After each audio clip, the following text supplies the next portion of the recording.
చూద్దామండి. ఏప్రిల్ 12వ అధ్యాయము 28-29 చదువుకుందాం. 28-29. అందువలన మనము నిశ్చలమైన రాజ్యమును పొంది దైవ కృప కలిగి ఉన్నాము. ఆ కృప కలిగి భయభక్తులతో దేవునికి ప్రీతికరమైన సేవ చేయగలము.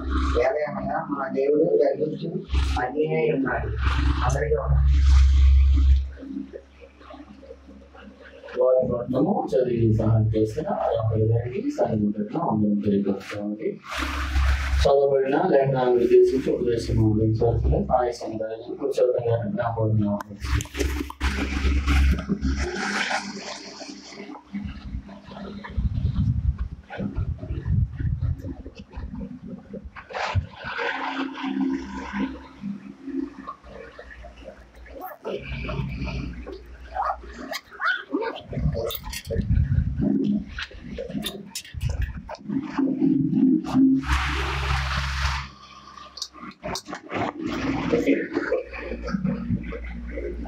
వచ్చిన మీ అందరికీ ప్రభువైన యేసుక్రీస్తు వారి నామములో వందనములు సమర్పిస్తున్నామండి.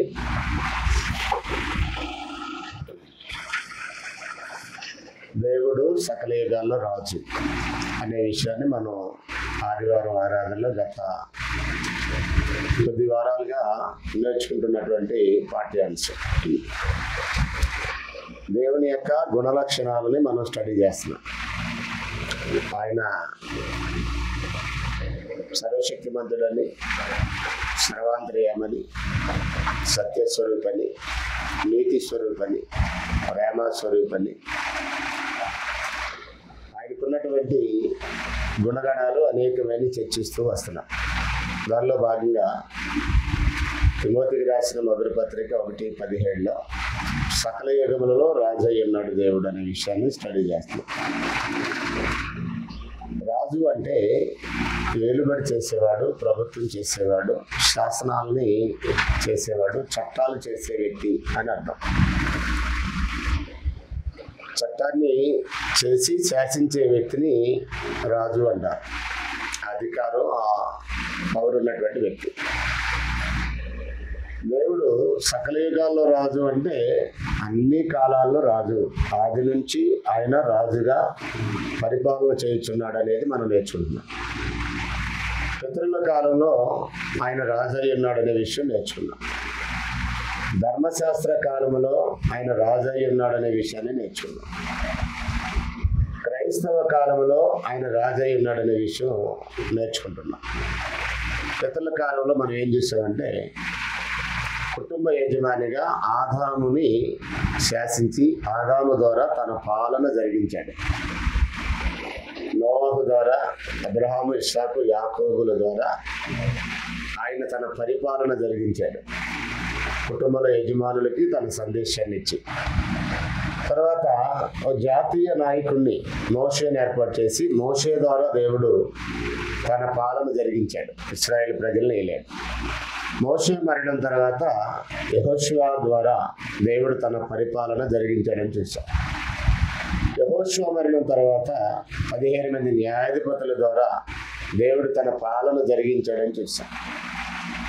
న్యాయాధిపతులైన తర్వాత ఆఖరి న్యాయాధిపతి అయిన సమూయేలు కాలంలో ఇశ్రాయేలు ప్రజలు సకల జనుల మర్యాద చొప్పున మాకు రాజు కావాలని కోరగా వారు దేవుని యొక్క ఏలుబడిని తిరస్కరించారని ఒక విషయాన్ని దేవుడు సమూయేలుకి చెప్పి, సమూయేలు అంటాడు వారు ఇలాగా అడుగుతున్నారు అని.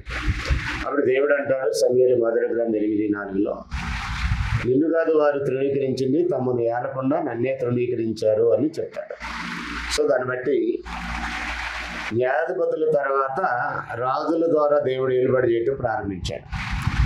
సింహాసనమే కూర్చున్నవాడు రాజు భౌతికంగా అయినప్పటికీ సింహాసనం దేవునిదే, రాజ్యము దేవునిదే. దాని మీద కూర్చొని పాలించేవాడు దేవుని ప్రజలని పాలించేవాడు అంటాడు అనే విషయాన్ని ఆలోచన చేస్తున్నాడు. దాంట్లో ఐక్యరాజ్యంలో 3 రాజులు, సౌలు, దావీదు, సొలొమోను. విభాగింపబడిన రాజ్యంలో 39 మంది రాజులు. ఇశ్రాయేల్ రాజ్యము 19 మంది రాజులు, యోధా రాజ్యము 20 మంది రాజులు వెరసి 39 మంది రాజుల ద్వారా దేవుడు వారిని పరిపాలించాడు. కొద్ది కాలం తర్వాత ఇజ్రాయేల్ రాజ్యాన్ని అష్షూరు చెరకు పంపాడు, యూదా రాజ్యాన్ని బబులోను చెరకు పంపేస్తాడు. అలా 2 రాజ్యాలని చెరకు పంపిన తర్వాత 400 years అంటే 400 సంవత్సరాలు దేవుడు మౌనంగా ఉంటాడు. ఆ తర్వాత కాలం పరిపూర్ణమైనప్పుడు ప్రవక్తల లేఖనాలను అనుసరించి మెస్సియాని పంపడం జరిగింది. మెస్సియా కాలం పరిపూర్ణమైనప్పుడు దేవుడు తన కుమారుని పంపెను. ఆయన స్త్రీ యందు పుట్టి అని గలతీ 4:4 మనం చదువుతాం. ఆయన స్త్రీ యందు పుట్టి ప్రజలకి ఏం చేయాలని దేవుడు ఉద్దేశించాడో అది జరిగించాడని చదువుతాం. అలాగా యేసు ప్రభు ద్వారా ప్రవక్తల లేఖనాలను అనుసరించి భూమి మీద మరలా తిరిగి రాజ్యాన్ని స్థాపిస్తాడు. యేసు బోధనలో ప్రారంభమే ఏమని బోధించాడనంటే మత్తయి సువార్త 4:17 ఒకసారి చదువుదాం. ఆయన బోధలో ఆయన రాజ్యాన్ని ఆయన స్థాపించాడు అనే విషయాన్ని మనం గతంలో చూసాము. అది ఈరోజు మనం ఏం చూస్తున్నామంటే దాని ప్రాముఖ్యత ఎంత అనేది ఒకసారి ఆలోచిస్తాం. దాని ప్రవేశము ఎలా అని మనం ఆలోచిస్తాం. దాన్ని ప్రవేశించిన వారి యొక్క దీవెనకరమైన స్థితి ఏంటి అని 3 విషయాలు క్లుప్తంగా చెప్తాను. పాయింట్ నెంబర్ 1 దాని యొక్క ప్రాముఖ్యత ఏంటి అనేది చూద్దాం. పాయింట్ నెంబర్ 2 దాని ప్రవేశం ఎలా అనేది చూస్తాం. పాయింట్ నెంబర్ 3 దానిలో ప్రవేశించిన వారి యొక్క దీవెన ఎంత భాగ్యము, వారి జన్మ వారి జీవితం ఎంత భాగ్యము అనే విషయాన్ని ఆలోచించేద్దాం. చూద్దాం. మత్తయి సువార్త 4:17 ప్రభువారు దాని గురించి బోధించడం ప్రారంభించాడు. ఆయన ప్రారంభమే దేవుని రాజ్యాన్ని గురించినటువంటి మాటతో ప్రారంభించాడు. 4:17 చదువుతున్నాను. అప్పటి నుండి యేసు, ఎప్పటి నుండి ఈ 4 మొదటి నుంచి చదివితే 3 ఆఖరిలో ఆయన బాప్తిస్మం పొందినట్టుగా ఉంటుంది. 3:16-17 4 వెంటనే ఆయన అపవాది చేత శోధించబడటానికి అరణ్యాన్ని కొనుక్కోబడ్డాడు. 40 రోజులు అరణ్యంలో ఆయన శోధించబడ్డాడు. ఎప్పుడు ఇది జరిగింది? బాప్తిస్మం పొందిన తర్వాత సేవకి ప్రారంభించడానికి ముందు, సువార్త ప్రకటన ప్రారంభించడానికి ముందు, బాప్తిస్మం పొందిన తర్వాత జరిగింది. ఆయన 40 రోజులు. ఇప్పుడు కూడా కొంతమంది ఇది లెంట్ డేస్ అంటున్నారు. లెంట్ డేస్ అంటే ఏంటి? శ్రమల దినాలు. అంటే ఈ 40 రోజులు ఏమని పిలుస్తున్నారు? ఇప్పుడు ఏ దేశంలో ఉన్నారు? మత ప్రపంచం అంతా ఎక్కడ ఉన్నారు ఇప్పుడు? అంటే ఈ రోజులు ఏంటంటే 40 days శ్రమల దినాలు అంటున్నారు. ఎప్పుడంటే దీని తర్వాత ఒక 3 రోజుల ముందు యేసు ప్రభు సిలువేయబడ్డాడని, తర్వాత లాస్ట్ డే పునరుద్ధానుడు అయ్యాడని, అంటే ఆయన చనిపోయి సమాధి చేయబడి తిరిగి లేచిన రోజు ఆఖరి రోజు. దానికి ఆయన లేచిన ఆఖరి రోజు దగ్గర నుంచి వెనక్కి లెక్కేసి 40 days లెక్కేస్తున్నారు. ఏదేమంటే యేసుప్రభు ఉన్నాడు కదా అంటారు. యేసుప్రభు ఎప్పుడు ఉన్నాడు? సిలువకు ముందా, సేవకు ముందా? సేవ ప్రారంభించడానికి ముందా, సిలువ వేయబట్టడానికి ముందా? బైబిల్లో ఉంది. మరి వీళ్ళు ఎప్పుడు చేస్తున్నారు? సిలువకు ముందు అంటున్నారు వీళ్ళు. కాబట్టి ఈ టైంలో సిలువ మీద పలికిన 7 మాటలు పలుకుతుంటారు. చూసారో లేదు మీరు? దాని ప్రత్యేకమైన ప్రసంగాలు చేస్తున్నారు. ఇప్పుడు ఎందుకు ఈ టైంలో చేస్తున్నారు? ఈ శ్రమలు తినాలని వాళ్ళు భావన. యేసుప్రభు వారు సిలువలో పలికిన 7 మాటలు అంటే సిలువకు ముందు 40 రోజులు ఉపవాసం వీలుపు చేపడతారు. కానీ ఆయన ఉంది ఇప్పుడు సేవకు ముందు. రైట్. ఆ పాయింట్ మనం పక్కన పెట్టి 17 వచ్చేయండి. 17 ఉన్నాడు. అప్పటి నుండి యేసు పరలోక రాజ్యము సమీపించి ఉన్నది కనుక మారు మనసు పొందుడని చెప్పుచు ప్రకటింప మొదలు పెట్టాను. అంటే ఆయన ప్రకటనే దేంతో ప్రారంభించాడు? దేవుని రాజ్యం సమీపించున్నది అనే దాంతో ప్రారంభించాడు. కాబట్టి మారు మనసు పొందండి అంటున్నాడు. ప్రకటన దేవుని రాజ్యం అనే పాయింట్తో, ఆ టాపిక్ తోనే మాట్లాడుతున్నాడు ఆయన. అది దానితోనే స్టార్ట్ చేశాడంటే అది చాలా ప్రాముఖ్యమైనది అనేది విషయం మనం గ్రహించాలి. ప్రభు యొక్క బోధే దాంతో ప్రారంభమైంది. మరొక మాట 11:20 వచ్చేయండి.